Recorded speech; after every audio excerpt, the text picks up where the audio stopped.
Voilà comment le Satan accuse Abraham. Mikol Seuda chez Asa Abraham, de tous les repas qu'Abraham a fait, lo écrive lefanecha par echad ou ayel echad, pas un seul taureau, pas un seul bélier. Hachem lui répond au Satan. Amar lo klum asa el abishvil beno, tout ce qu'il a fait pour son fils. Ilu haiti omer lo zabeh achoto lefanai, lo haya meakev. Tout ce qu'il a fait comme repas, c'était parce qu'il était content pour son fils. Si je lui avais dit sacrifie ton fils, il l'aurait fait. Ça veut dire qu'en fait, Hachem répond au Satan, quelque part, il lui tend un peu la perche en disant Abraham, il est prêt à tout pour moi. Il est prêt à tout me donner, à tout m'offrir. Tu me dis, il n'est pas prêt à faire un sacrifice. Attends, il n'est pas prêt à donner son fils. Il est prêt à donner son propre fils. Et le Satan dit il est prêt à donner son propre fils. Ben justement, j'aimerais bien voir. On va voir. Donc le Satan est là, il prend la perche, il dit voilà, mets-le à la preuve. C'est ce que va faire Akadosh Baruch Hu pour répondre à l'accusation du Satan qui reproche à Abraham de ne pas avoir apporté de sacrifice à Hachem pour le remercier de l'annonce de la naissance et de la naissance de son fils. Veyesh Omri, deuxième explication de Rashi au début de Parashat Akeda, Achar Dvarav Shel Ishmael. L'accusateur, c'est pas le Satan, l'accusateur c'est Ishmael. Shaya mitpe'er al Yitzhak, shemal ben Yud Gimel Shana. Ishmael était fier. Il disait, Yitzhak, à quel âge t'as reçu la Mila? 8 jours. Bravo, franchement, bravo. Yitzhak, t'as un beau mérite. T'as demandé ton avis, t'as dit oui. Il avait 8 jours. Qu'est-ce qu'il a décidé? Qu'est-ce qu'il avait? Moi, Ishmael, j'avais 13 ans. Ça m'a fait très mal. J'aurais pu m'opposer. Et j'ai dit oui. Donc il était fier. Velo micha. Amarlo Yitzhak, be'ever echad ata meyareni. Il a marli à Kadosh Baruch Hu zaveh achatzmecha lefanaï lo haiti meakev. Yitzhak répond, il dit Ishmael, arrête de faire le beau, arrête de faire le grand tzaddik. Toi, tu as donné un membre tu as offert à Hachem. Moi, je suis prêt à donner ma vie. Si Hachem le demandait, je suis prêt à lui donner ma vie. D'où, voilà, c'est comme ça que est introduite la paracha de la Hakeda. Vayehi achar hadevarim haele. Après ces paroles, l'accusateur, le Satan, l'accusateur, Ishmael. D'accord? On a entendu. Parfait. Maintenant, nous allons voir, d'abord, en introduction toujours, ce que nous explique ici. Donc, les choses sont claires. Sauf que, qu'est-ce que dit Akadosh Baruch Hu? Donc, d'accord, tu dois apporter son fils, sacrifice. Où ça? Sur quelle montagne? Har Hamoria. Har Hamoria. Qu'est-ce que c'est Har Hamoria? C'est Harabait, là où il y aura le Beth Amikdash, cet endroit si disputé. Har Hamoria. Le mont Moria. Alors pourquoi s'appelle-t-il mont Moria? Pourquoi Moria? Alors, le Klei Yakar, dans son commentaire, toujours sur Parashat Vayera, à la fin, il nous dit effectivement le mont Moria est un peu bizarre. Bemilat Moria nir'e yudke meyutar. La fin du mot Moria est bizarre. Wow. Parce qu'il cite un verset dans Shirachirim. Vous cette Shirachirim chaque vendredi soir, chapitre 4. Elech li el ha'ar hamor. Vous connaissez Har Hamor, la montagne de Mor. Alors pas M-O-R-T. Mor, c'est la première des Kétoret. C'est un des ingrédients, c'est-à-dire c'est une plante qui dégage une très bonne odeur. Et sur cette montagne, Har Hamor, le mont du mort, c'est-à-dire le mont sur lequel pousse cette plante, c'est un verset dans Shirachirim. Et effectivement, le verset de Shirachirim désigne le mont Moria. Alors la question elle est très simple. Pourquoi l'appeler Har Hamoria? On devrait l'appeler Har Hamor. Pourquoi avoir ajouté le Yud et le He à la fin? Voilà la question que pose le Klei Yakar. C'est quoi le Yud et le He qui finissent le mot Moria? Réponse du Klei Yakar. Shesham Makom Even Shetia. C'est le lieu où il y a la pierre angulaire sur laquelle le monde est construit. Even Shetia. Asher mimenu hushtetu shne olamot shenivru beshem shelutke. De cette pierre, c'est la fondation sur laquelle ont été créés les deux mondes. Avec quel nom de Dieu on a créé les deux mondes? Le Yud et le Yud, avec lequel on a créé Olam Haba, le monde futur, et le He, le monde Olam Hazé. Qui dit ça, la Gemara dans Menachot. Akadosh Baruch Hu a voulu créer le monde, il a utilisé le Yud pour créer le monde futur, et le He pour créer ce monde-ci. Ki beshka Hashem tsur olamim. Hashem a créé le monde avec le Yud et le He. Comme sur le mont Moria, il y a Even Shetia, c'est-à-dire la pierre angulaire sur laquelle les deux mondes ont été créés. Et comme Shetia, ça se termine Shet c'est la base, c'est la fondation, ça va très bien, plus le Yud et le He. Le Yud et le He annoncent la création de ces deux mondes. Le monde à venir, à futur, et ce monde que nous connaissons. Donc c'est pour ça qu'on l'appelle le Har HaMoria. On rajoute le Yud et le He, puisqu'on est dans un lieu sur lequel il y a Shetia, la fondation des deux mondes. Voilà ce que nous enseigne ici le Kli Yakar. Kishar Shamaim Shamhu, c'est là-bas la porte du ciel. Vesham Nishlam Hazivug Ben Akadosh Baruch Hu Israël. C'est là que se fait le zivug. Le zivug, ça veut dire l'union, le mariage entre Akadosh Baruch Hu et Israël. Or, si on parle de mariage, vous savez tous, on parle de Ish et Isha. Ish, il y a Yud, Isha, il y a le He, tout le monde connaît cette dracha de la Gemara.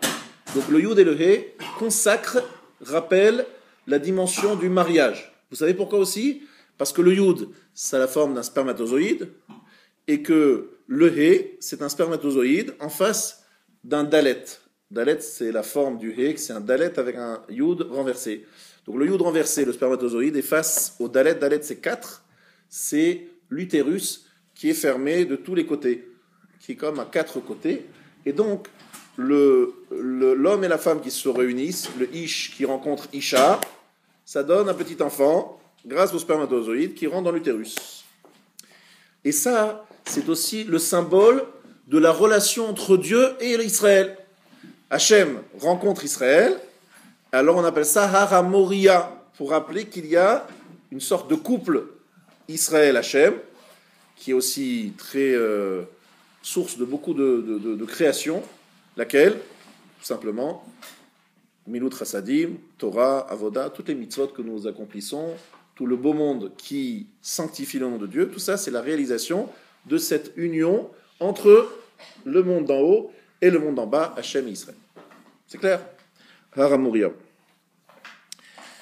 Ensuite, vous le savez qu'il y a encore 15 niveaux, 15 marches dans le Beth Amikdash entre Ezrat Nashim et Ezrat Israël. Il y a 2 cours dans le Beth Amikdash et il y avait une volée de marches pour passer d'une cour à une autre cour. Plusieurs cours pour arriver vers le sanctuaire.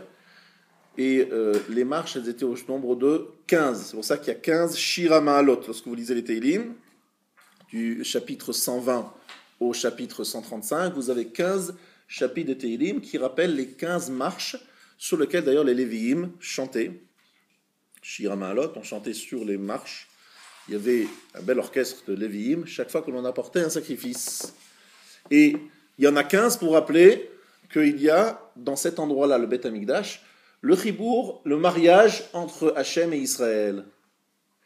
Et d'ailleurs, si vous avez lu le Megalé Amukot de Rav Natan Shapira sur Noach, vous savez que c'est écrit dans Noach que les montagnes les plus élevées avaient été recouvertes d'eau. Mais quelle hauteur y avait-il au-dessus des montagnes ? Il y avait la montagne la plus élevée, et au-dessus il y avait l'eau du Maboul, l'eau du déluge. Mais quelle est la hauteur des eaux du déluge ? C'est écrit là-bas 15 amot. 15, encore une fois, c'est le Yud et le He. Et pourquoi préciser qu'il y avait 15 amot ? Et qu'est-ce qu'on s'en fout s'il y avait 15 amot, ou s'il y en avait 14, ou s'il y en avait 20 ? C'est qu'on veut nous rappeler le chiffre 15. C'est-à-dire que ces hommes-là du Maboul ont profané le Yud et le He, puisqu'ils sont allés avec d'autres femmes. Il y avait la débauche, il y avait une dépravation morale catastrophique. Donc, ils ont touché le Yud et le He. C'est pour ça que c'est 15 amot au-dessus des plus hautes montagnes. C'est ça l'intérêt de ce chiffre. Ensuite, il y a 15 générations depuis Abraham jusqu'à Shlomo. Le fondateur du peuple juif, c'est Abraham. Et Shlomo, c'est celui qui a inauguré le Beth Amikdash. Combien de générations depuis Abraham jusqu'à Shlomo ? 15. on retrouve ce chiffre 15. Alors, qu'est-ce qu'on découvre ici? Le sens du mot Moria. Je vous permets de vous faire une petite parenthèse. Shechina, vous connaissez la Shechina? Shechina, c'est la présence divine. Regardez, c'est un jeu de mots. Shachen Yudke. Yudke réside. Yudke est dans le mot Shechina, et après il reste le mot Shin Chaf Nun qui veut dire résider. C'est le lieu de résidence de Yud et du He. Donc on retrouve à de très nombreuses reprises cette symbolique du Yud et du He qui symbolise toujours la relation, la proximité, l'intimité du couple et au-delà de la relation entre Hachem et son peuple. Est-ce que c'est clair jusque-là? Mon Moria. Très bien. Après avoir expliqué tout cela, je vous invite simplement à réfléchir sur quelque chose de très étonnant. C'est que Har Hamor, donc Moria, mort c'est le premier des ingrédients des Kétoret, vous ferez remarquer que c'est aussi le nom de Mordechai, Maré Dachia. Si vous regardez la liste des Kétoret dans la paracha de Shemot, Mor Deror, Maré Dachia. Maré Dachia. Et qu'est-ce que dit la Gemara dans Megillah, Daf Yud Amud Bet dans Megillah? Elle parle de Mordechai.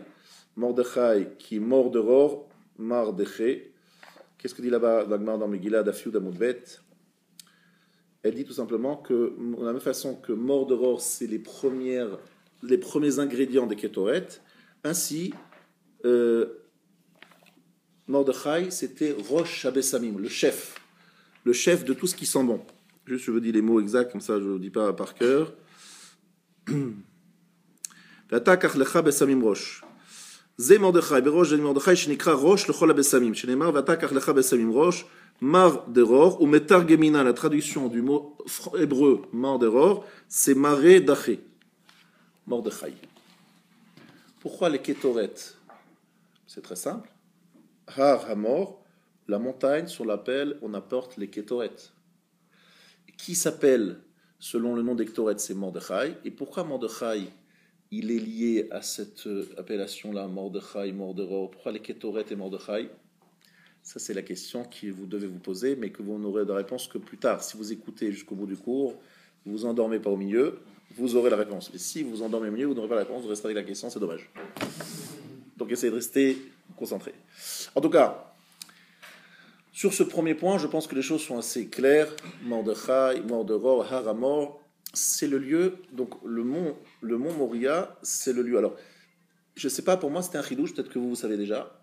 Si je vous pose une question comme ça, à froid, à quel endroit on a construit le Mizbeach, l'autel sur lequel Yitzhak a été ligoté, on a fait Akedat Yitzhak? À quel endroit précis? On a bien compris sur le mont Moria, c'est d'accord, mais à quel endroit? Alors moi, très franchement, je pensais jusqu'à tout à l'heure, je vais être très franc avec vous, très honnête, je pensais que c'était le lieu du Mizbeach, parce qu'il y a deux autels, il y a deux Mizbeach. Il y a le Mizbeach Ha'ola et le Mizbeach HaKetoret. Je précise, Mizbeach Ha'ola, c'est le Mizbeach sur lequel on apportait les sacrifices, les korbanot. Ça se trouvait dans la cour. Et il y avait un deuxième Mizbeach sur lequel on apportait les Ketoret. Est-ce que le lieu où Abraham a construit le Mizbeach sur lequel a été ligoté Yitzhak, était-il le lieu où il y avait les sacrifices ou le lieu où on apportait les Ketoret? Moi, je pensais que c'était les sacrifices, mais vous avez bien compris que si je vous ai fait toute cette introduction, c'est pour vous dire que c'était les Ketoret. Et qui le dit? Le Shla HaKadosh. Shla HaKadosh, il dit que c'était le lieu des Ketoret, et on va voir tout de suite pourquoi c'est important de savoir si c'est les Ketoret, le machin, que ça change. On va le savoir dans quelques instants. Alors, maintenant, nous passons, après cette introduction, nous allons passer au vif du sujet. Je vous ai expliqué au départ que j'allais vous enseigner un enseignement très important du Shla HaKadosh. Shla HaKadosh, Rabbi Horowitz, un des grands kabbalistes, vous pouvez voir sa tombe enterrée à côté de Rabbi Yochanan ben Zakkai, dans la ville de Tibériade.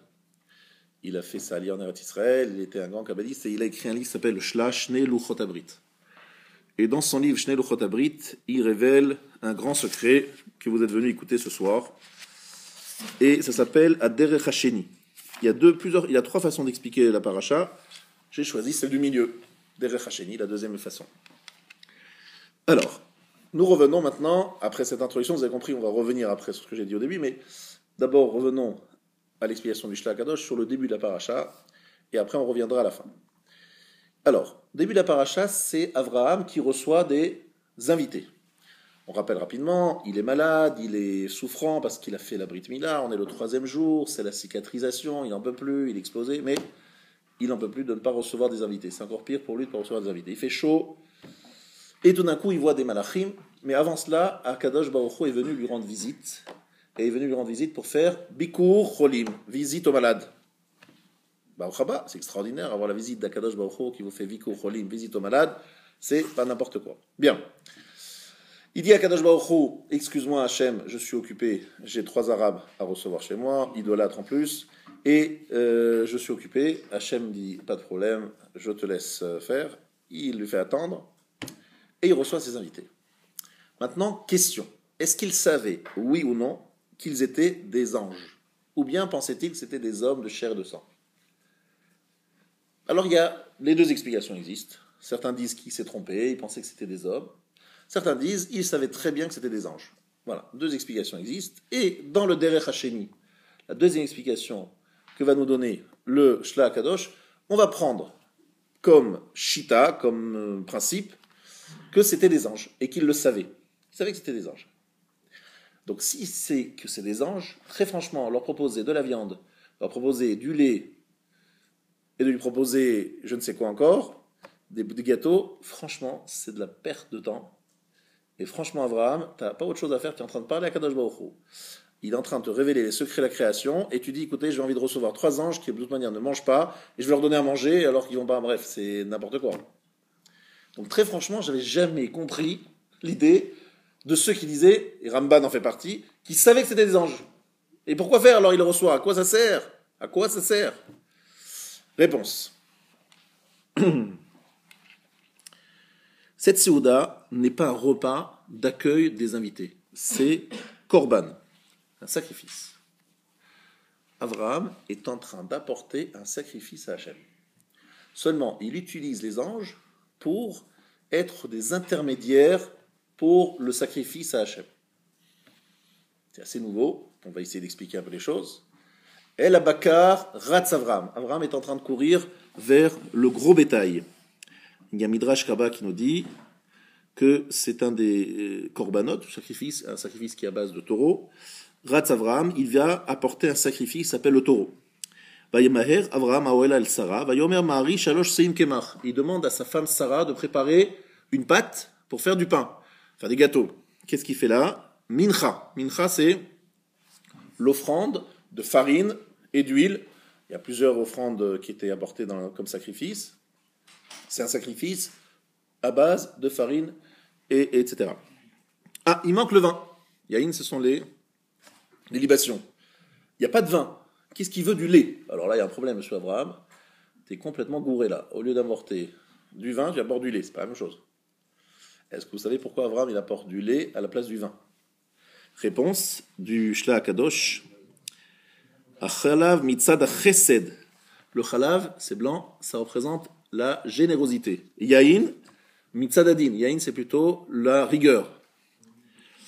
Alors, comme on est en train de fêter la chesed d'Avraham, la générosité d'Avraham, il a dit, je ne vais pas y mettre ici un peu de vin, ça ne va pas du tout. Donc, je vous propose du lait, parce que, tout simplement, on est dans la dimension du chesed. On est avec Avraham qui est en train d'accueillir des invités, on n'est pas question de mettre du vin dans cet accueil du lait. Très bien, mais le lait, c'est les Nessachim. C'est-à-dire qu'Avraham est en train de faire un sacrifice à travers ces 3 anges, et ce sacrifice est constitué d'un sacrifice d'un taureau, d'accord? Donc c'est logique, un taureau, on sait que c'est un sacrifice d'offrande de farine, et le vin est remplacé par du lait. Jusque-là, ça va. On va comprendre après la démarche d'Avraham, dans quelques instants. Lorsqu'on regarde ce que Avraham commande et ce qui est livré, on est étonné, il manque quelque chose. Qu'est-ce qui manque à la demande? Avraham, il a fait une commande à sa femme. Sarah, elle écoute son mari. Pourquoi est-ce qu'elle ne livre pas les gâteaux qui ont été commandés? Parce que elle a 90 ans, elle vient de découvrir qu'elle est Nida. Vous avez bien compris que les menstruations, elle avait bien oublié les paires de sang, c'était fini. Elle était, on est bien d'accord, depuis longtemps ménopausée. À 90 ans, je pense qu'on peut comprendre. Et tout d'un coup, elle est en train de pétrir la pâte, et à ce moment-là, elle sent quelque chose dans son corps, elle vérifie du sang. Donc elle est assez perturbée, mais surtout, il y a un problème. Quel statut elle a? Elle est Nida. Elle a le statut d'une femme Nida. Une femme Nida, si elle touche la pâte, elle la rend impure. Donc elle dit, je ne peux pas apporter cela à Abraham, et il ne peut pas le servir à ses invités. Dites-moi pourquoi il ne peut pas le servir à ses invités. Les invités arabes, idolâtres, ils ne peuvent pas manger du pain touché par une femme Nida. Alors là, franchement, je trouve ça un peu étonnant. Qu'Abraham ne le mange pas, parce que lui, il veut manger des choses dans une pureté absolue, je comprends. Mais là, tu reçois des invités arabes idolâtres, tu peux leur servir du pain qui a été touché par une femme Nida. Je ne pense pas que leur femme ne soit pas Nida, et je ne pense pas qu'ils fassent attention à la cacheroute de tout ce qu'ils mangent, les arabes idolâtres. Puisque je vous rappelle qu'ils étaient idolâtres, puisqu'il leur a demandé de se laver les pieds, parce que les gens se trompent, hein. Ils se prosternaient, on dit, au sable qui se trouvait sur leurs pieds. Vous avez rappelé ce midrash? Donc les gens, ils pensent que c'est des idiots qui se prosternaient à du sable. Il faut être fou, donc, quand même, faire du sable un idole. Alors c'est une erreur, tout le monde n'a pas compris. Le sable est chaud. Le sable représente la sécheresse, l'absence d'eau. Donc ça rappelle la force du soleil. Ce sont des gens extrêmement... ils vénèrent le soleil. Et ça, vous savez que ça représente autre chose aussi, le soleil. C'était des gens, en fait, qui vénéraient le soleil. C'est pour ça qu'ils vénéraient le sable chaud, sable complètement asséché, d'accord? Puisque le soleil, ça, c'est une force qui leur parle à ces gens-là. Bon, bref, c'est des idolâtres, en tout cas. Des idolâtres du soleil, du sable. En réalité, ça ne change pas grand-chose. Mais pourquoi Sarah dit à Abraham, je ne peux pas te servir ce que tu m'as commandé parce que c'est tamé. Tamé pour qui? Pour des idolâtres arabes. Qu'est-ce qu'ils veulent? Ah, un problème. Réponse, évidemment, c'est des malachim. C'est des anges. Et c'est un korban apporté à des malachim. Alors un korban tamé, ça va pas du tout, là, on est d'accord. Hein. Voilà pourquoi le Shla Kadosh, entre autres, il décide un peu de proposer cette proposition. Il sait que ce sont des anges, et s'il veut apporter une offrande à des anges en tant que sacrifice, il faut absolument que ça soit tahor, pur. Voilà, vous avez tout compris. Et ensuite, il faut comprendre qu'est-ce que ça veut dire apporter des sacrifices à un ange. C'est pas beau ça, on n'apporte pas de sacrifice à des anges, on apporte le sacrifice à Hachem. Est-ce que vous avez peut-être un peu dans l'idée une autre histoire où on voit des anges et un sacrifice avec des anges? Alors, comment il s'appelait le père? Noah. Bravo, bonne réponse. Noach, effectivement, il doutait de ce que disait sa femme, qui avait vu l'apparition d'un ange, et qu'est-ce qu'il a fait? Il a porté également... Il a fait créé un brasier sur un rocher. Et en fait, c'était un sacrifice qu'il apportait à Hachem. Et l'ange lui a demandé de le faire. Et l'ange qui avait annoncé la naissance de Shimshon, d'accord, il s'est littéralement évaporé, si on peut dire. Il est monté dans la flamme du sacrifice et il a disparu comme ça. Donc on voit déjà dans l'histoire, bravo, qu'il y a, à travers un sacrifice à apporter à Hachem, mais en présence d'un ange, c'est comme si l'ange était comme une sorte de catalyseur, de transmission, d'intermédiaire pour faire agréer un sacrifice. Alors, il faut bien comprendre ce que ça veut dire, on va l'expliquer dans quelques instants, mais c'est donc dans ce sens-là qu'Abraham il fait ce qu'il fait. Il apporte un sacrifice. Est-ce que vous savez pourquoi est-ce qu'il apporte un sacrifice? C'est très simple. Parce qu'il veut remercier Hachem. Parce qu'il sait très bien que c'est des anges qui arrivent et ils sont là pour faire une mission. Et la mission qu'ils viennent faire, c'est quoi? C'est lui annoncer la naissance de son fils. Et donc, il apporte un sacrifice de remerciement. Donc, il dit, merci de m'annoncer cette belle nouvelle, et je vais apporter un sacrifice, et vous allez être les intermédiaires. Et voilà, tout simplement, les choses sont comprises. Alors, pourquoi on le lui reproche après de ne pas avoir apporté un sacrifice? On lui demande, mais attends, n'attends pas les anges. Hachem t'a déjà annoncé à la fin de l'Ech Lecha que tu allais avoir un fils. Tu attends encore que Vaïra, qu'ils approchent, qu'ils arrivent, Ritmina. Non, il fallait tout de suite. Qu'est-ce que tu attends? L'apparition des anges pour apporter un sacrifice. Toi, Abraham, tu n'as pas de relation directe avec Hachem, tu as besoin d'anges, d'intermédiaires, etc. C'est pas bien. Il aurait fallu qu'Abraham apporte un sacrifice à Hachem directement. Il est passé par les anges, c'est pas bon. C'est ce que dit ici le Shla Kadosh. Alors, ici, évidemment, on va essayer de creuser un peu plus. je voudrais ici aller dans une... Oui. Oui, rapidement. Et si jamais c'est des anges, comment on explique les fils de la poussière? Pourquoi est-ce qu'il nettoie la poussière de Dieu? Alors lui, il veut que les anges aient une attitude d'intermédiaire dans l'offrande d'un sacrifice. Donc, il faut que leur corps, leur présentation soit, on va dire, nickel. C'est-à-dire, il dit, voilà, vous allez devenir comme des Kohanim, comme des intermédiaires pour le sacrifice. Les Kohanim, vous savez qu'ils devaient marcher pieds nus sur le sol, et en particulier, ils devaient faire très attention à la propreté de leurs pieds. Un Kohen qui arrive avec un pied explosé, pas propre, etc., il était, hop, mis dehors. Donc s'ils étaient juste des invités, ils les auraient invités avec un pied sale, bon, il s'en fout, il passe après, c'est pas son problème. Mais comme là, il veut en faire des kohanim, des intermédiaires, il faut que le pied soit propre pour pouvoir apporter ce sacrifice. Donc ici, merci de la question. Excusez-moi. Oui. Il y a quelque chose quand même qui m'interroge. Ouais. Hachem vient voir Abraham pour le réconforter, pour être là, Exactement.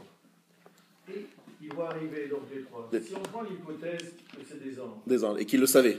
et qu'il le savait, puis C'est ça. le point. C'est ça l'hypothèse, qu'il le savait. Alors, d'abord, du moment qu'Hachem est là, les anges, deuxièmement, laissez dire à Hachem, s'il te plaît, attends. Bravo. Je vais aller Très bonne question. accueillir des anges qui sont d'un niveau inférieur, qui sont au service d'Hachem. Bravo, vous êtes très bon, vous êtes très très bon. Il pose une très bonne question, il dit, si effectivement ce sont des invités, il faut expliquer ce que ça veut dire recevoir des invités et faire attendre Hachem. C'est pas évident, mais ça, c'est le prochain cours, il faut venir au cours d'après. Mais pour ce qui est de ce cours-là, on parle que c'est des anges, il faut bien comprendre qu'effectivement votre question est tout à fait légitime. Vous dites, si tu es en train de parler avec la Shekhinah elle-même, tu dis attends à la Shekhinah pour t'adresser à des anges, alors que ces anges ont certainement c'est un niveau de révélation moindre que les anges. C'est évident, c'est une très très bonne question. Alors pour répondre à cette question, je vais donner deux réponses. La première, c'est que les anges viennent avec une mission. Ça veut dire que Akadosh Baruch Hu, bizarrement, lui, n'annonce rien à Abraham. Il est là, Akadosh Baruch Hu, il est en présent dans sa tente. Il pourrait très bien lui-même dire à Abraham, tu sais Abraham, finalement, tu sais, je suis là, bravo, tu as fait la Brit Mila, maintenant je t'annonce que exactement dans un an, tu auras un fils. Mais très simplement, il est là, pourquoi il fait encore envoyer un ange? Parce que il a encore envoyé quelqu'un, c'est dommage pour l'essence. Il faut descendre d'en haut jusqu'en bas, ça coûte un peu d'argent, il faut payer, etc., des douanes, etc., c'est compliqué. Pourquoi Hachem ne peut pas dire lui-même l'annonce? Il vient d'envoyer un ange, c'est bizarre comme truc, n'est-ce pas? Alors écoutez bien un pérouche Hatsoum extraordinaire qui se trouve dans le Bnei Issachar. Le Bnei Issachar est quelque chose d'incroyable, inimaginable, difficile à croire, mais extraordinaire. Une fois qu'on a compris, on trouve ça magnifique. Je passe les détails parce qu'il a aussi des dioukim dans les psukim qui sont extraordinaires, mais allons directement au but. Akadosh Baruch Hu, ici, entre guillemets, il a un problème. Il a un big problème, il faut le résoudre. Quel problème il a? Il se dit, j'ai un problème, c'est que Lot, il est à Sodome. Sodome, je vais la détruire. D'accord, c'est décidé. Mais j'ai un problème, c'est que Lot, si je le tue avec Sodome, comme ça va être embêtant, pour le Mashiach, mais à part le Mashiach, déjà, il dit, Abraham, c'est mon copain, j'aime bien, ça lui fait la peine. Bon. Il se dit, Akadosh Baruch Hu, je vais faire passer ça devant mon board, ma yeshiva d'en haut, mon staff, et je vais leur dire, moi je veux sauver Lot. Aïe, c'est un big problème. Pourquoi c'est un big problème? Parce que le Beddin Shel Mala, le tribunal céleste, il s'oppose à 120 000% de sauver Lot. Il dit quoi? Tu vas sauver Lot? Sortons son dossier. Sortons le dossier Lot. Il sort le dossier Lot, il voit un type qui accompagne Abraham. Abraham lui dit, bon, si tu veux me quitter, voilà la porte, elle est là. En deux mots, il laisse ses animaux voler. Bref, il est à côté d'Abraham. Il a l'exemple. Il décide sciemment de s'installer à côté de Sodome. Son dossier est lourd. Très lourd. Gros dossier. Même pas en rêve, le Beit Din en haut va laisser sauver Lot. Il ne mérite pas. Midatadine. Comment on va faire des pistons parce que c'est le neveu de machin, alors le cousin de machin et le truc chouette. Ça veut dire quoi? C'est la famille, on fait des arrangements. Ça passe pas, ça passe pas. Le tribunal, ça passe pas. Aïe, qu'est-ce qu'on peut faire? Hachem, il dit, mais comment je vais faire passer ça? Alors vous dites, Hachem, il peut tout faire. Oui, le problème, c'est qu'Hachem, il s'est imposé des règles. Et il s'est imposé Midatadin. Il a dit, je veux respecter la rigueur. Je veux pas, voilà, celui-là, ça me fait plaisir, je le fais passer. Non, il veut avoir... Alors il a trouvé un truc de malade à Kadosh Baruch Hu, un truc de folie. Qu'est-ce qu'il fait? Hachem, il dit au tribunal céleste, êtes-vous d'accord que j'envoie Raphaël pour guérir Abraham? Le pauvre, il est malade, il a mal, etc. C'est pas beau, ça dit comme Abraham, il a fait une Brit Mila. Le tribunal céleste, il dit, mais avec plaisir, Raphaël, tu peux l'envoyer. Guérir Abraham, Abraham, c'est un type super, pas de problème. Très bien. Et qu'est-ce qu'il fait Hachem? Il descend très vite, voir Abraham pour le saluer parce qu'il est malade. Et qu'est-ce qu'il fait Hachem? Il guérit Abraham. Si Hachem est déjà là, il ne va pas attendre Raphaël, c'est lui qui guérit. Raphaël, elle arrive, chômage technique. Problème, il n'a rien à faire. Abraham est déjà guéri. Aïe, aïe, aïe, aïe, aïe. Mais Hachem, il est très bon. Qu'est-ce qu'il a fait? Il a déjà dit à Abraham, tu sais Abraham, je vais détruire Sodome. Et là, Abraham, il a plus mal à son membre, mais il a mal au cœur. Parce qu'il se dit, oh là là, Lot il va mourir, oh là là, Lot il va disparaître avec Sodome, il est très embêté. Et à ce moment-là, Raphaël dit, ah mais ça tombe bien, je suis là, je peux guérir aussi, j'ai aussi une autre guérison à faire, parce qu'il y a la guérison physique, non, ça c'est déjà fait, mais je peux peut-être m'occuper de Lot, puisqu'il s'agit d'une souffrance morale d'Abraham. Eh bien, je vais aller sauver Lot, et c'est ce qu'il fait d'ailleurs Raphaël, il part de là-bas, sauver Lot. Pourquoi il va sauver Lot? Pas parce que Lot il le mérite, c'est parce que dans le tribunal d'en haut, on a accepté d'effacer et d'éviter à Abraham la moindre souffrance. Et comme Abraham, il est déjà guéri, donc il n'y a pas besoin de guérir, mais il ne faut pas qu'Abraham souffre. Donc on va sauver Lot parce qu'il faut aider Abraham et faire en sorte qu'il n'ait pas de souffrance morale. Il est trop fort, Akadosh Baruch Hu. Vous allez me dire, mais Hachem, à quoi il joue là? Il est en train de faire des trucs tordus. La vérité, c'est qu'Akadosh Baruch Hu, il veut sauver le Mashiach.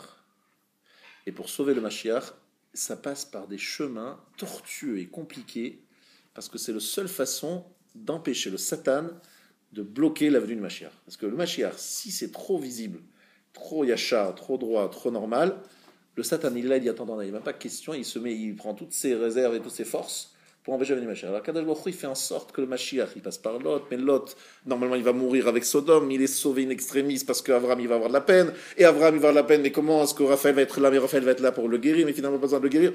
Il a fait un truc, mais tout ça pourquoi? Pour nous expliquer que l'avenue du Mashiach, c'est pas simple. Pourquoi c'est pas simple? Parce qu'Hachem, il a mis en place un système dans le monde. Sachar ve'onesh. On fait quelque chose de bien, on est récompensé, on fait du mal, on punit. On a un gros problème avec ça, c'est que Akadosh Baruch Hu dit, mais comment je vais faire venir le Mashiach? Je suis embêté, il ne mérite pas, il y a un problème, les Juifs ne sont pas prêts. Qu'est-ce qu'il a fait Akadosh Baruch Hu? Il a créé deux Hanagot. La Hanaga, qui s'appelle la Hanaga du Din, de la rigueur, là ça passe pas. Et il a privé ce qu'on appelle Hanagat Hayichud, dont parle beaucoup le Ramchal, qui cette Hanaga, cette conduite, doit amener à la reconnaissance par le monde entier de l'unicité de Dieu. De façon ou d'une autre, ça doit arriver. Hachem, il a le chemin classique. Là, il est obligé de respecter les ordres et les lois du tribunal d'en haut, qui est un tribunal avec la rigueur. Et sur le côté, il s'organise pour amener l'avenue du Mashiach sur un chemin détourné, invisible, souterrain, complètement bizarre, et qui va tout d'un coup apparaître. Je vais traduire ça dans des termes plus proches de notre quotidien. Ça veut dire que chacun d'entre nous, si on s'affronte, on affronte de face le Yetzer Hara, les forces du mal, c'est pas évident. La rigueur, elle est compliquée, c'est difficile de tenir. Quelque part, nous aussi, on doit être capable, comme à Kadosh Baruch Hu, de faire des petits détours, des machins, pour essayer d'arriver par derrière. Parce que si on va en direct, pas beaucoup de gens y arrivent. C'est un long sujet sur lequel je ne vais pas trop m'allonger, ce n'est pas vraiment le sujet de mon cours d'aujourd'hui, mais c'est vrai que c'est un sujet très intéressant. En tout cas, écoutez bien, c'est le Bnei Issachar qui a trouvé cette idée absolument incroyable.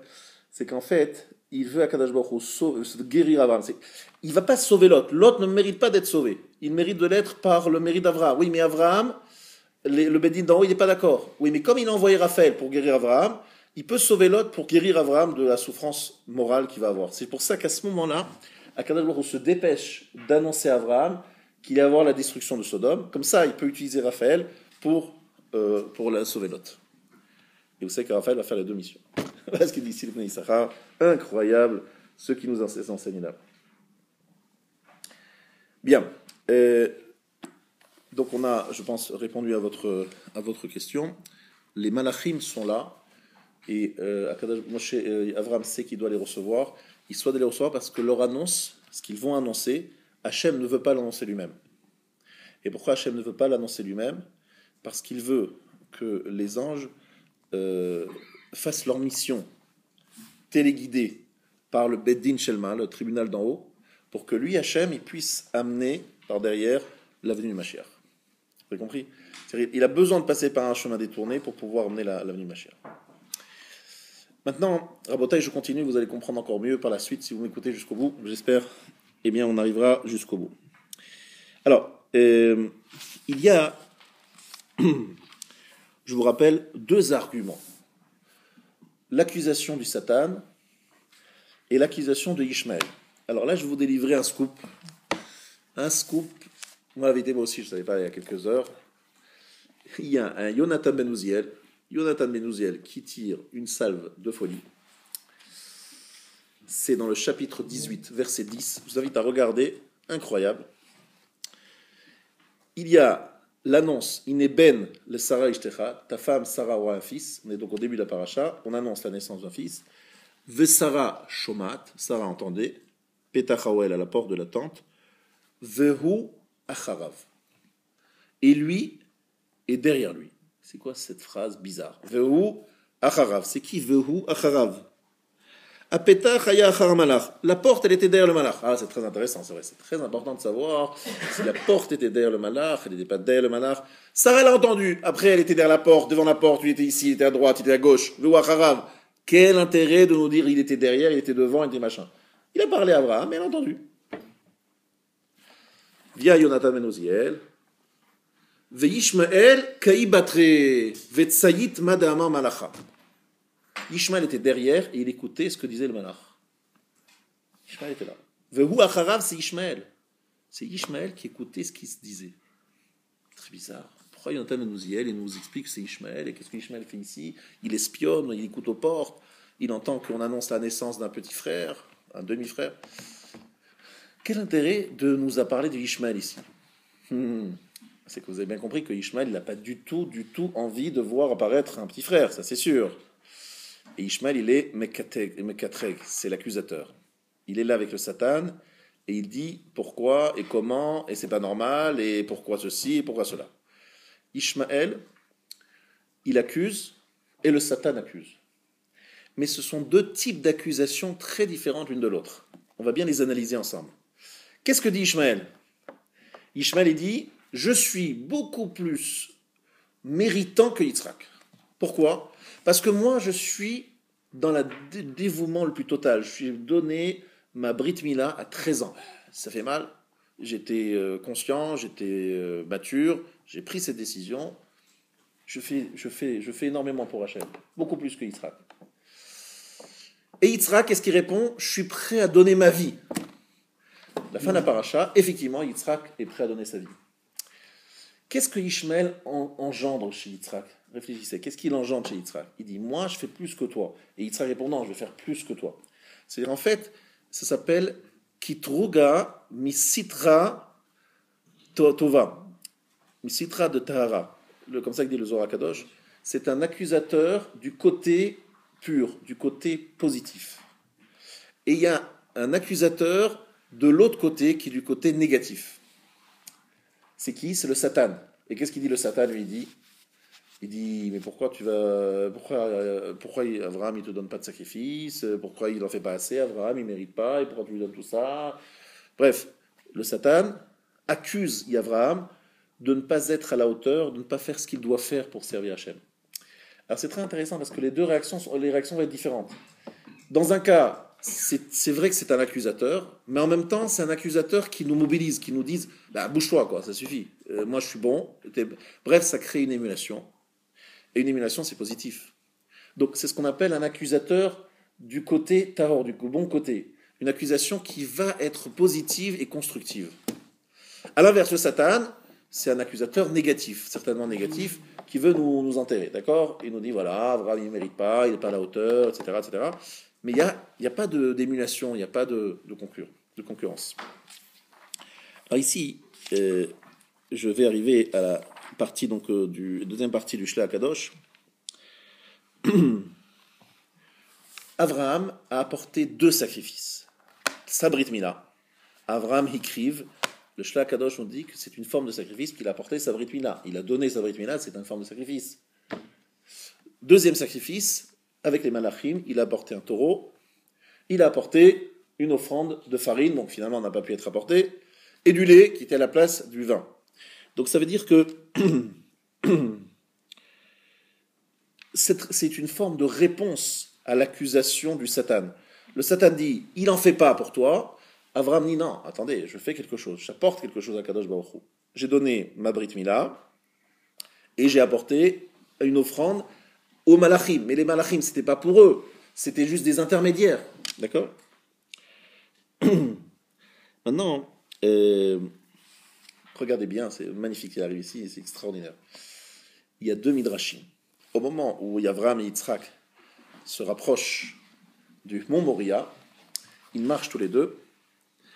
Vayashkem Avraham baboker, vayachavosh et Hamoro, il se levait tôt. Bizrizut nifla, avec un zèle extraordinaire. Vayelchu shneim yardav, ils ont marché tous les deux ensemble. C'est décrit besimcha, ils ont été joyeux, ils ont marché ensemble. Très bien. Dans un autre midrash, c'est écrit que Avraham et Yitzhak étaient en train de pleurer. Les mots c'est Bachou, comme il dit ici, Bechirav, Oridu Dmaod Bimod. Ils ont pleuré, énormément pleuré. Et les Malachim pleuraient, Yitzhak pleurait, Avraham pleurait. Catastrophe. Alors, c'est quand même bizarre. Ils étaient joyeux ou ils étaient en train de pleurer? C'est quand même bizarre. C'est un peu contradictoire, on est d'accord? Alors, les autres années, je vous avais expliqué un Ben Ishraï extraordinaire, qui dit qu'Avraham, pour résister à l'épreuve, au départ, il a essayé d'effacer le souvenir de son fils. Il ne pensait pas à son fils. Il disait, Hachem, je vais servir Hachem, je vais faire la voie d'Hachem, il essaie d'éviter de se rappeler des souvenirs. Et arrivé à l'instant T où il devait faire le sacrifice, il s'est dit, non, c'est pas bon ça. Si j'évacue, c'est pas bon. Il faut que j'apporte un sacrifice entier. Qu'est-ce qu'il a fait? Il a refait comme une sorte de... Dans sa mémoire, il a sollicité dans sa mémoire tous les souvenirs de la naissance. Comment il a pris pour la première fois son fils dans les bras. Il s'est rappelé sa Brit Mila, la Bar Mitzvah. Il s'est rappelé la Séouda qu'il a fait lorsqu'il a été sevré. Il s'est rappelé comment Yitzhak il était en train de courir dans la maison lorsqu'il avait 1 an ou 2 ans. Il s'est rappelé combien il était magnifique son fils, comment il avait réussi, comment il était tzaddik, Bref, il s'est rappelé et il a pensé à son fils à fond. Et à ce moment-là, il a commencé à pleurer. Très fort et très fort. La première partie, il était joyeux parce qu'il essayait d'évacuer, de ne pas penser à ce qu'il allait faire. Mais après, il a décidé de faire autrement. Il a dit, je veux montrer à Kadosh Baruch Hu que tout en étant conscient et en étant très concentré sur ce qu'était mon fils, que ça représente, je vais l'offrir à Kadosh Baruch Hu en toute connaissance de cause. Donc il a fait un effort pour se rappeler comment il adorait son fils et tous les bons souvenirs. Et à ce moment-là, il prend le couteau. Et là, il pleure. Il est joyeux de faire la Vodat Hashem, il se rappelle mais combien il aime son fils. Et là, lorsqu'il fait cet acte de prendre le couteau, les malachim ils disent stop. Là, oh là là, c'est dans le ciel, c'est la folie, ça commence à parler dans tous les sens. Il dit stop, arrêtez-le. Et on l'arrête au dernier moment. Mais vous avez compris, les deux ne sont pas contradictoires. Il était joyeux. Lorsqu'il marchait, ils étaient tous les deux joyeux parce qu'ils ont essayé de penser à autre chose. Vous voyez. Mais lorsqu'il a voulu faire l'acte, il a voulu le faire entier. Et donc, il a volontairement sollicité tous ses souvenirs et ses bons souvenirs qu'il avait de son fils. Ça, c'est une explication que donne le Ben Ishraï que je trouve extraordinaire et qui est certainement vraie aussi. Maintenant, ici, le Shla Kadosh, il a une autre explication pour expliquer cette contradiction. Pourquoi pleurer et pourquoi se réjouir? C'est quoi ces deux? Il dit, ça correspond aux deux accusateurs. Par rapport à Ishmaël, il dit, moi je suis meilleur que toi, j'ai donné ma vie. Et par rapport à Ishmaël, qu'est-ce qu'il répond Yitzhak? Il dit, je vais donner ma vie. Ishmaël t'a donné un membre, moi je vais donner ma vie. Et là, il est heureux de dire à Kadosh Baruch Hu, regarde, l'accusateur Ishmaël, eh bien moi, juif, je montre que je suis prêt à donner beaucoup plus. Et là, c'est la simcha, c'est la joie. Mais lorsqu'on parle du deuxième aspect, celui de l'autre accusateur, le Satan, ce qu'on appelle Sitra Desmala, là, il pleure parce qu'il est en train de faire une fila. Et cette fila est la suivante. Écoutez bien cette belle fila d'Abraham au moment d'Akedat Yitzhak, qui dit: le Satan m'accuse, il me dit je ne fais pas assez, le Satan m'accuse de ne pas être à la hauteur. Alors là, il fait une fila énorme qui nous sert tous les ans à Rosh Hashanah. À Rosh Hashanah, on est au Ked, on attache Yitzhak. Qu'est-ce que ça veut dire? On se rappelle de la fila d'Abraham. Cette fila qu'il a fait dans les pleurs, dans laquelle il a dit à Kadosh Baruch Hu, s'il te plaît, donne la force à mes enfants, à mes descendants, lorsque le Satan viendra les accuser à la fin de chaque Rosh Hashanah. Le Satan, il est en pleine folie, il arrive avec tous les dossiers, il est là avec des TGV entiers de dossiers très, très, très, bref. Il a malheureusement beaucoup d'arguments. Il vient accuser Israël, Et là, à ce moment-là, Kadosh Baruch Hu dit, regardons Akedat Yitzhak. Et on fait un remake sur Akedat Yitzhak, et on revoit Abraham en train de pleurer. Et Abraham, il dit, s'il te plaît, Kadosh Baruch Hu, le Satan, il accuse, regarde ce que je suis capable de faire. Je vais prendre mon fils et je vais l'égorger. Et je vais le faire en pleurant, en faisant une tfila à Kadosh Baruch Hu, que même par ce mérite que j'ai eu, de prendre mon fils, d'être prêt à l'exécuter, à l'égorger, que toi aussi, tu prennes le Satan et tu dis, tais-toi. Pourquoi tais-toi, le Satan? Tu accuses Israël de ne pas en faire assez, de ne pas être... Eh bien, c'est les descendants d'Abraham. Et j'ajoute quelque chose, je me permets d'ajouter quelque chose. Pendant l'Inquisition, pendant les pogroms, pendant combien de mères ont fait ce qu'Abraham il a fait? Pendant la Shoah, combien de mères ont fait ce qu'Hachem a fait, ce qu'Abraham a fait? Ils ont été prêts à amener leurs enfants. Surtout qu'ils ne restent pas, qu'ils ne soient pas pris par d'autres peuples et d'autres croyances. D'où ça vient ça? De la force d'Abraham, du dévouement d'Abraham, de Akedat Yitzhak. Abraham nous a créé une sorte de réservoir de force, d'énergie face au Satan, en disant regardez ce que le peuple juif est capable de faire dans le moment ultime, il est capable de donner sa vie, la vie de son enfant, et tout cela pour le Kiddush Hashem. Et chaque Rosh Hashanah, lorsque le Satan arrive avec tous ces kilos et ces tonnes d'accusations, on lui répond mais les Juifs, ils sont capables de donner énormément à Hashem, ils ont donné énormément à Hashem. Et regardez Abraham, c'est de Abraham qu'on le tient, on a cette force chez lui, de lui. Et ça, quelque part, c'est une façon de ligoter le Satan. Donc il y a deux accusateurs qui arrivent, Ishmaël et le Satan. Le Satan, vous avez compris, c'est le pleur. Et Ishmaël, c'est celui qui dit plus d'enthousiasme, Simcha. Je veux voir plus de joie dans votre avodat Hashem. Donc le jour de Rosh Hashanah, le juif il doit se dire, Ishmaël m'accuse et le Satan m'accuse. Regardez comme c'est extraordinaire, je vais vous donner une explication que je n'avais jamais comprise avant. Pourquoi le premier jour de Rosh Hashanah, on nous rappelle l'histoire de Ishmaël? Vous ne pensez pas que le premier jour de l'année, on a autre chose, envie d'entendre autre chose que d'écouter que Ishmaël, finalement, il a été sauvé in extremis par le malach. Agar, elle était dans le désert, son fils allait mourir de soif, et on nous ressort, le premier jour de l'année, on est là comme ça, rasra, machin. Vous savez, Ishmaël a été sauvé in extremis, parce que l'ange, il a pleuré, il a été écouté, etc. C'est un gros rasra, le premier jour de l'année, parler d'Ishmaël, on a envie d'entendre autre chose. Qu'est-ce que ça fait Rosh Hashanah? C'est parce que Ishmaël, il accuse à Rosh Hashanah. Il accuse, il est là. Et le Satan aussi, ils sont deux. Bon, alors qu'est-ce qu'on répond à chacun? À l'un on rit et à l'autre on pleure. Qu'est-ce que ça veut dire? À Ishmaël, on répond, on dit, Ishmaël, c'est vrai, tu es là, tu dis, moi je suis capable de faire plus que vous. Je me donne plus pour ma religion. Je crois en Allah, je suis prêt à donner ma vie pour Allah. Et vous? Alors on lui répond pas qu'on est prêt à mourir, on répond qu'on est prêt à faire les joies avec simcha, avec itlavut. On est là, on sert à Kadosh Baruch Hu avec tout notre cœur, toute notre âme. Alors l'accusation d'Ishmaël baisse. Nous aussi, on donne plus que toi, on est plus dévoués. Puis vient le Satan. Ça c'est le kitroug négatif. Alors à Satan on dit, on prie en pleurant, on dit à Kadosh Baruch Hu, s'il te plaît, par le mérite d'Akedat Yitzhak, fais en sorte de faire taire le Satan. Ces deux accusateurs se rejoignent le jour de Rosh Hashanah. Et ces deux accusateurs, il y a deux réponses. La simcha dans Avodat Hashem, c'est-à-dire que le jour de Rosh Hashanah, vous devez penser, je prends sur moi de faire ma Avodat Hashem, de servir Hashem avec plus de joie, plus d'enthousiasme, plus de dévouement, plus de... D'accord? Et la deuxième chose que vous devez prendre sur vous, vous demandez le jour de Rosh Hashanah, je vais moins écouter le Satan, je vais plus être... le Satan m'accuse, eh bien je vais être plus le maîtriser.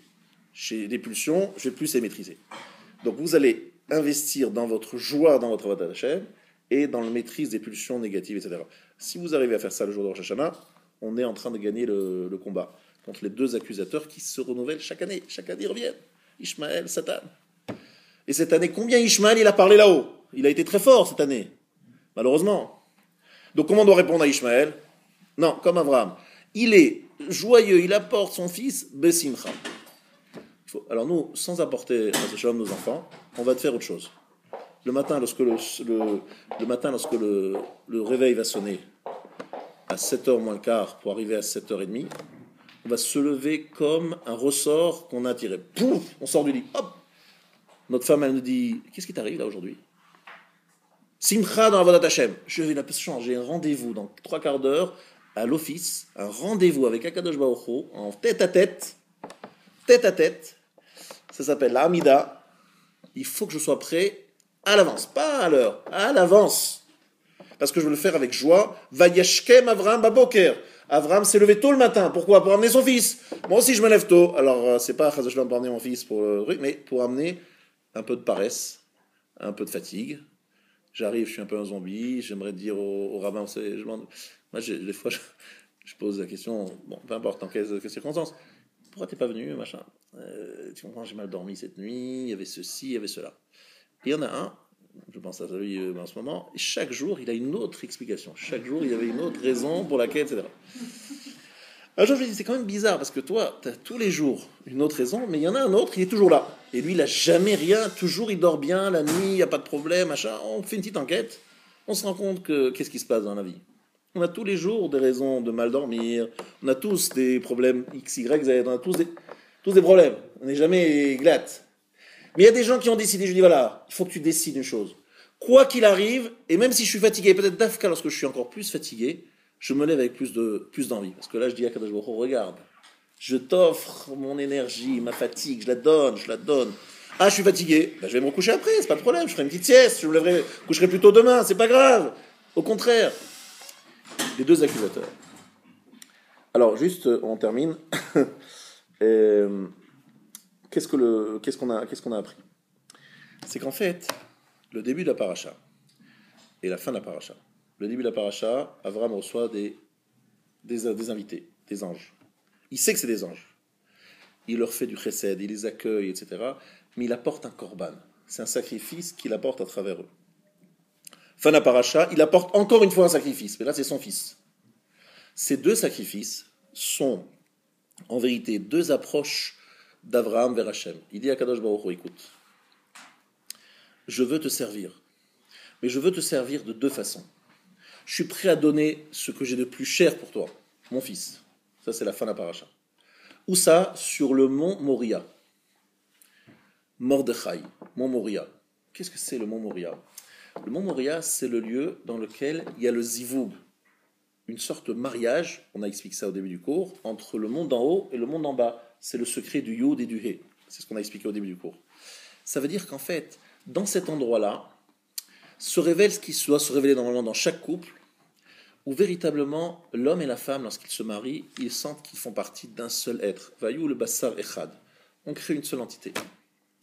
Et donc quelque part, lorsque Abraham apporte son fils sur le mont Moria, il y a un vrai sentiment de lien profond, pas seulement un sentiment. C'est véritablement un mariage. C'est un mariage entre... Lorsque ma femme me demande quelque chose, même qui coûte beaucoup, je suis prêt à lui donner. Je suis prêt à faire d'énormes sacrifices parce que c'est une partie de moi-même. C'est elle, moi. C'est une seule chose. Akadosh Baruch Hu et nous, c'est une seule chose. C'est un seul être. Echad. Voilà ce qui se fait au mont Moria. Et ça, c'est une dimension ultime, extraordinaire. Mordechai, il s'appelle Mordevor. C'est les fameuses Bessamim. On a demandé pourquoi Mordechai. Parce que Mordechai, c'est celui qui a vécu à l'époque d'Achashverosh. Achashverosh, c'est celui qui s'est conduit avec une débauche absolu, on est bien d'accord. C'est vraiment le mariage contraire à l'esprit de la Torah, on est bien d'accord. S'il y a quelqu'un qui fait les choses bizarrement, c'est bien Achashverosh. Il s'est pris toutes les belles filles du pays, il les a essayées les unes après les autres pour finalement choisir l'une la plus belle. C'est pas spécialement, et puis sa femme qui l'a montré nue devant tout le monde. On est bien dans une débauche absolue, dans la luxure, bref. Donc c'est l'inverse, il est Mordechai, il est celui qui, le tzaddik, dans une génération de débauche. Donc il est celui qui réinstalle le Yud et le He. Parce que c'est celui qui arrive à résister face à une société complètement ouverte et complètement délaissée. Et ça, c'est la force de Mordechai. Et l'Eketoret, c'est ça que j'arrive ici le début, c'est l'endroit où Yitzhak va être apporté. Exactement l'endroit du Misber HaKetoret. Parce que l'Eketoret représente Midatadin, la rigueur. Et que justement, tout le but de l'Akedat Yitzhak, c'est de répondre aux accusateurs. Le but d'Akedat Yitzhak, c'est l'accusation. Il y a deux accusateurs, Ishmael et Umot HaOlam.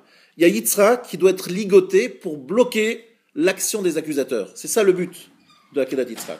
Et ça se fait où? Sur le Mizbeach HaKetoret, parce que les Ketoret, je vous rappelle, c'est Midat Adin, c'est la rigueur. C'est là que on sait que lorsqu'on apporte les Ketoret, quelqu'un n'est pas raoult, il y a un Kohen Gadol qui rentre avec les Ketoret dans le Saint des Saints le jour de Kippour et qu'il n'est pas nickel, ça coûte cher, c'est la rigueur.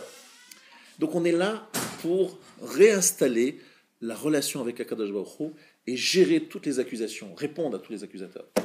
Ça c'est la fin. Le début de la paracha, on est dans leur générosité, dans le chesed d'Abraham. Chesed d'Abraham. Mais il apporte un sacrifice du côté du chesed. Fin de la paracha, il apporte un sacrifice du côté du din. Korban et ketoret.